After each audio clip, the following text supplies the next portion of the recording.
Hello wrestling fans, the Wrestling Wizard here and welcome to another video. Now on time of recording this video, SummerSlam is under a week away. Madness!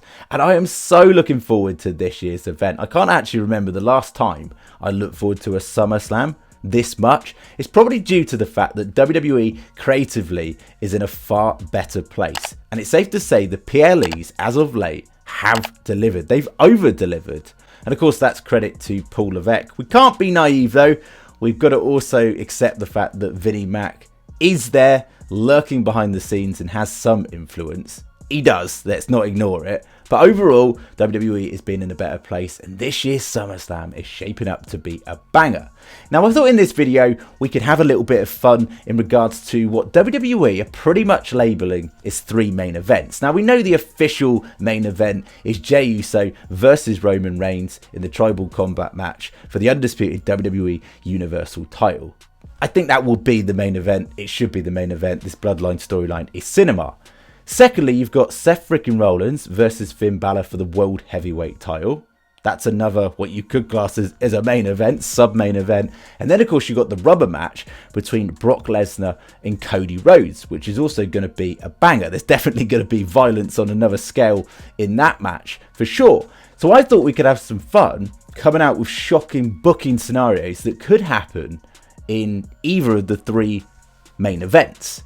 But, as always, I want you, the viewers, the subscribers, the wrestling fans, to get down in the comment section and share your shock theories in regards to what you think could happen. And think outside the box. We've already put up a full predictions video, a sensible predictions video, if you like, on the channel. Go outside the box a little bit. Let your imagination run wild. What do you think is going to happen? Now first up, let's kick things off with the rubber match between Cody Rhodes and Brock Lesnar. You can guarantee one thing, there's going to be some serious violence. Maybe on par with SummerSlam 2016, Brock Lesnar versus Randy Orton. That was brutal. Brock Lesnar destroyed Randy Orton. And I'm not saying Brock Lesnar is going to destroy Cody Rhodes, but I think it's going to look that way for a while. I think it's going to look like Cody Rhodes is down and out, and then maybe potentially we see a return of the century in Randy Orton, the Viper, returning to WWE to aid Cody Rhodes. Now this is out there, of course it is. This is the whole point of this video, but just imagine the pop. It would be epic and a great way to add layers to a future storyline. It looks like Cody Rhodes and Randy Orton are in sync, and then of course you can't trust a snake. A snake in a cage is still a snake, and the Viper strikes on Cody, and we get that Randy Orton versus Cody Rhodes one-on-one match. Keeps Cody Rhodes out of the picture way until WrestleMania, where I do still believe he's going to take on Roman and dethrone Roman, get his rematch and finish his story. I've believed that consistently on this channel throughout. I still believe that. I know people don't agree, but again, that's just a personal opinion, and continue that story. That would be a cool way to book it. Now that's a bit out there.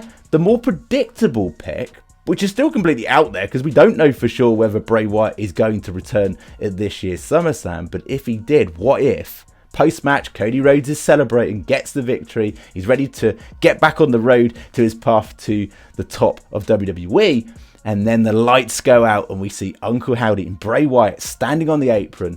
The lights go back out, they disappear without a trace, and then you've got these teasers as to what's to come. The pop would be huge for a Bray Wyatt return. Dare I say even The Fiend's return. I think that's highly unlikely. I don't think that's going to happen. But I just love the fact that WWE could just keep this simple. Have Bray return. You know you've got this tease with this Cody feud potentially coming.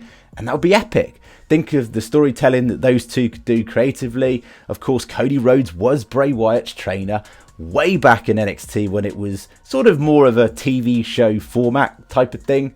When he was, of course, Husky Harris. You could throw back that. You could bring up Stardust. You could bring up all of Cody Rhodes' failures. I hope this scenario comes true. I hope we get Cody versus Bray Wyatt in a feud that can play out for a few months, and it keeps Cody out of the main title scene for a little while. I believe he'll get back there. I really do. But for now, it's a nice little detour. Next up, that brings us on to main event number 2, sub-main event number 2 in Finn Balor versus Seth Freakin Rollins for the World Heavyweight title. Now, the predictable outcome is Seth retains, but what if, and I said this in my predictions video and committed to it, Finn Balor wins, becomes the new World Heavyweight Champion. And you've got Finn with the World Heavyweight title, Rhea with the World title on the women's side. Then, of course, you've got Dom, Dirty Dom, with the North American NXT title. And, of course, Damian Priest with the Money in the Bank briefcase. Now, of course, Damian Priest is going to play a sub-role in this. Of course he is. He's going to be on the apron, teasing the fact that anytime, any place, he could cash in, potentially on the night at SummerSlam.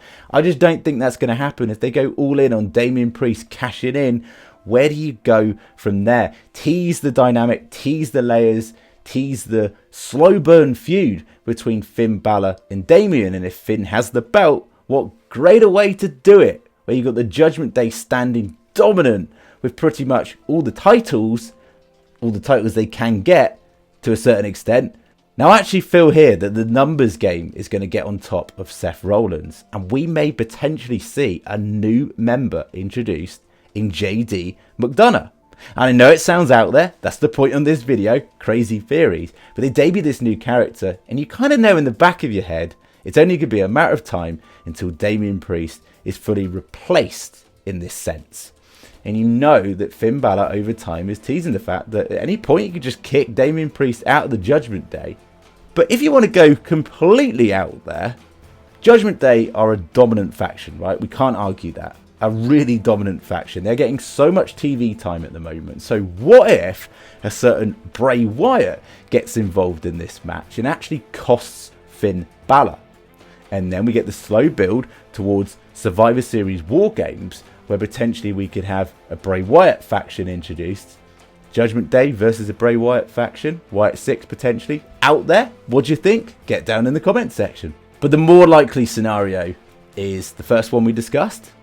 Wow, not likely, but you know what I mean. It could potentially happen on paper. And that moves us swiftly on to what is truly the main event of this year's SummerSlam.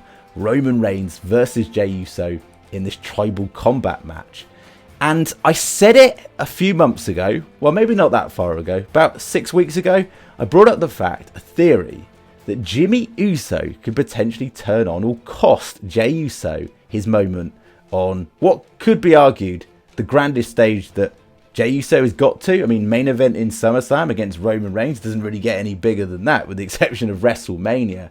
And Jimmy is jealous of the fact that Jey's got these multiple shots at Roman Reigns for the main title, that twice on 2 occasions he's been put out, and while he's been on the sidelines, Jey Uso is capitalized. He's leveled up, as Jey even said himself, and got these shots, became the right hand man way back when, and got these shots at Roman Reigns' gold.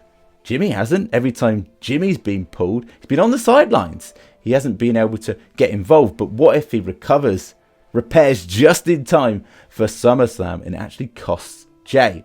Then you got Jimmy and Jey. They can go off and have their separate feud. You can milk that out for months. Now, I know it's completely out there, but what if Jimmy goes back with his tail between his legs to Roman Reigns and rejoins the bloodline? Now, you could have actually a double swerve where you could actually have Solo getting involved here, and he takes the side of Jey, and you got Jey and Solo opposing Roman and Jimmy, which sounds a little bit daft. I think that's a little bit messy. I wouldn't be a massive fan of that, but we've got to look at this from multiple angles. Of course, Solo could turn on Roman, Paul Heyman could turn on Roman Reigns, but ultimately, if Roman Reigns is going to win this match, which is likely that he will, how is Jey going to lose? You've got to look towards Jimmy, potentially. Of course, I didn't even think about this until right now. We could see the Elders get involved in that final main event. Or potentially Rikishi, which would be madness. What if The Rock shows up at SummerSlam? You can see how wild this year's event is going to be already, can't you? But share your thoughts and opinions. What do you think is going to happen?